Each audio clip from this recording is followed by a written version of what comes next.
Chapter 1. How to make ramen broth.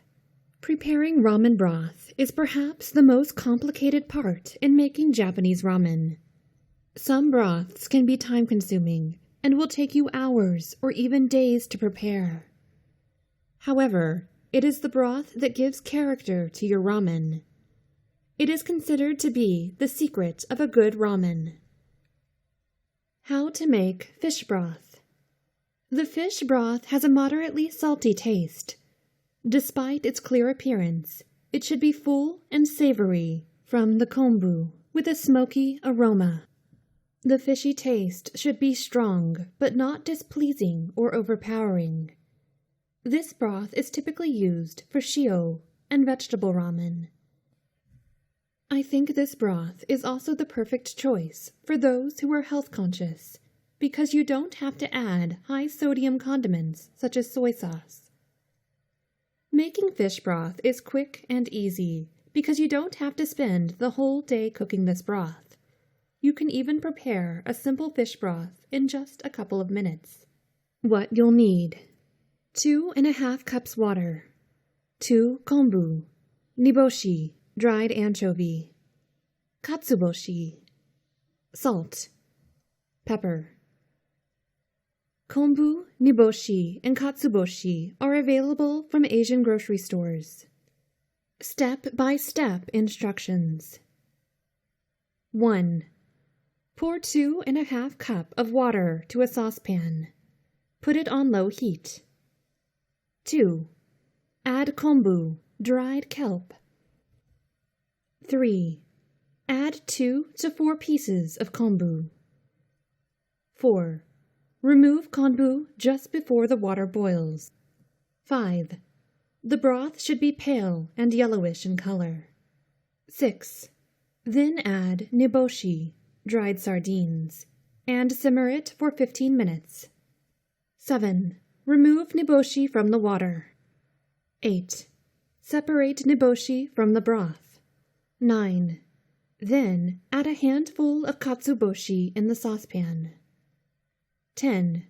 Add some salt and pepper and mix well. Quick tips.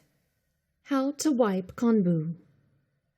Before you put the konbu or dried kelp in the water, lightly wipe off its surface with a damp cloth. The white powder on the surface of the konbu gives the broth its strong, savory flavor. Use a deep saucepan so that the water does not evaporate rapidly. If you don't have one, use 3 to 4 cups of water or put a cover on the saucepan while simmering. You may have to experiment with how much niboshi or katsuboshi you will use. Adjust the ratio of ingredients according to your taste. You can freeze this stock for future use, but since it is an easy stock to make, it might be better to make a fresh batch whenever you need it. How to make chicken broth. This broth has a mellow and comforting taste. The chicken flavor isn't too heavy and is made fragrant by the ginger and spring onion. Chicken broth should be clear to yellowish in color and not too cloudy in appearance. It has a gelatinous consistency when cold, but should not have a lot of solidified fat or grease. This kind of broth is typically used for shoyu and miso ramen, but you can also use it for shio ramen, or any ramen that requires a broth that won't overpower other soup bases. What you need: 1 kilogram chicken bones, leeks, ginger, 1.5 liters of water. Step by step. 1. Clean the chicken bones and wash them well. 2. Put the chicken bones in the pot and then fill with just enough water to cover the chicken bones. Bring to a boil until the bone changes color. Skim any scum that forms on the surface during the boiling process. 3. Take the bones out of the pot and drain. 4. Fill your pot with 1.5 liters of fresh water. Add leeks, ginger, and bones. Boil on high heat and skim any scum that forms on the surface. 5. Add the green parts of leeks and peeled ginger. 6. Then continue heating it for 1 hour in mid to low heat.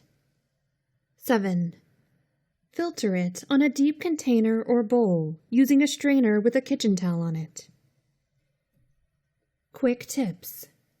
It is important to regularly skim the scum off the broth to achieve a clean tasting broth. Use lots of bones, as many as possible. Use bones from 2 whole chickens if you want a stronger taste. If you want a richer broth, use lots of cleaned chicken feet along with the bones. Ginger takes away any unpleasant taste and aroma from the chicken. Use more ginger if necessary.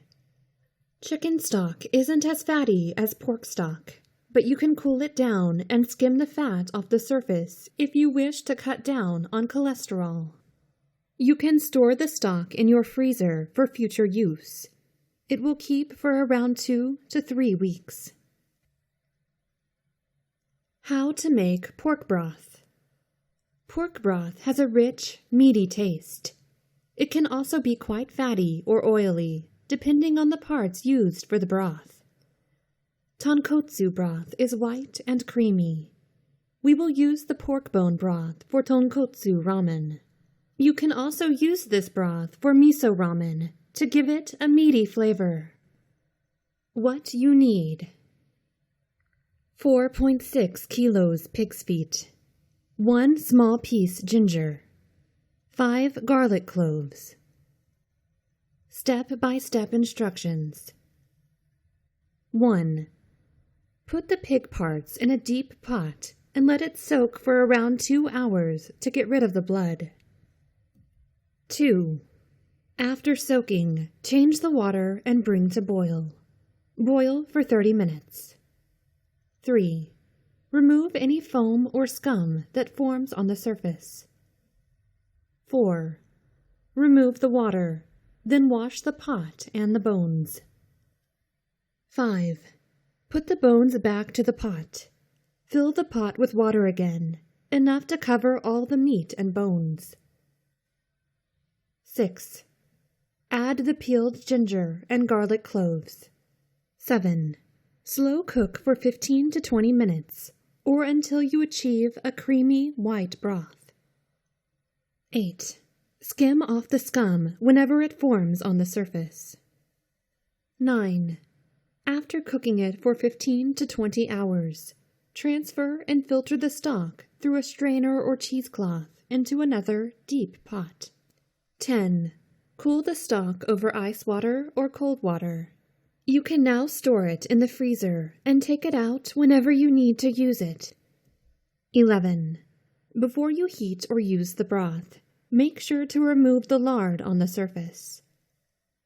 12. Heat the soup before serving. Quick tips. Try to experiment with the taste and consistency of your broth by using different pork parts. However, using big bones, knuckles, and ribs seems to give the most flavor.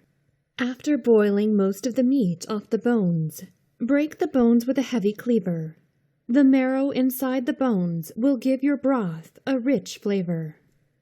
Using more pork and bones will give you a tastier and creamier broth. Boiling for longer hours on low heat will give you a more complex flavor. Pork is a very fatty meat, and you will get a considerable amount of lard once you cool the broth down after boiling. Make sure to get rid of this fat before using the broth, or you will be ingesting huge amounts of cholesterol. Skim off the scum as soon as it forms on the surface. Otherwise, it will boil into your broth and give it an unpleasant taste.